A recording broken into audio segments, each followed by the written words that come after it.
You know, we've all heard that story about the boiling frog, right? The one where if you put a frog in cool water and just slowly turn up the heat, it won't even notice it's in trouble until it's too late.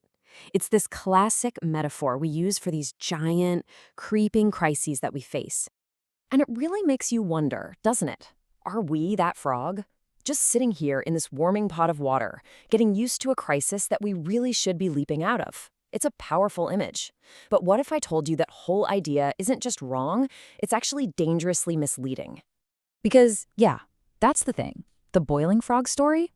It's a complete myth, a fallacy. And figuring out why it's a myth? Well, that's absolutely crucial for how we deal with the real challenges in front of us. So here's the real difference. The myth suggests this slow, gradual decline that we can kind of get used to. But reality? In the real world, complex systems don't work like that at all. They don't just gently wear down. They absorb stress, they bend, they strain, and then, all at once, they just snap. And that snapping point is no joke. I mean, get this. Studies on our major infrastructure show that a whopping 80% of major failures happen with little to absolutely no warning. It's not a slow boil. It's a sudden, catastrophic break. You know, a bridge doesn't get a tiny bit weaker every single day. It just fails. The power grid doesn't slowly dim. It just goes dark. So, okay, let's ground this in a real-world example. Forget about hypothetical frogs for a second. Let's talk about something every single one of us relies on every single day, our water infrastructure. Because this is a system that is being pushed dangerously close to its snapping point. And this isn't a new problem. As you can see from this timeline, the pressure has been building for a long time. We are talking about literally decades of just kicking the can down the road. Ever since the 1980s, we've been chronically underinvesting in the pipes and the plants that deliver our most vital resource.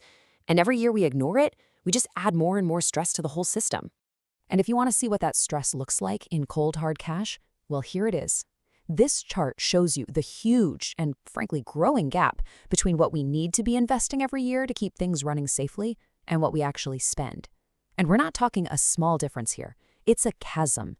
It is the perfect recipe for a system to snap. Now, this is usually the point in the story where things get, well, pretty depressing. But what if we're not just stuck waiting for that snap? What if, instead of trying to patch up a failing system, we could bring in a completely new one? What if the solution wasn't buried under our feet, but was all around us, in the very air we breathe? This is a technology called atmospheric water generation. And yeah, it sounds like something straight out of science fiction, but I promise you, it is very real.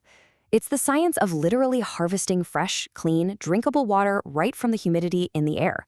This tech doesn't care about old pipes or reservoirs miles away.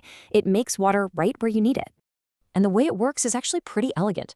First, a unit just pulls in the air around it. Second, it uses a really advanced condensation process to pull the moisture, the H2O, out of that air. Think about how water beads up on a cold glass on a summer day.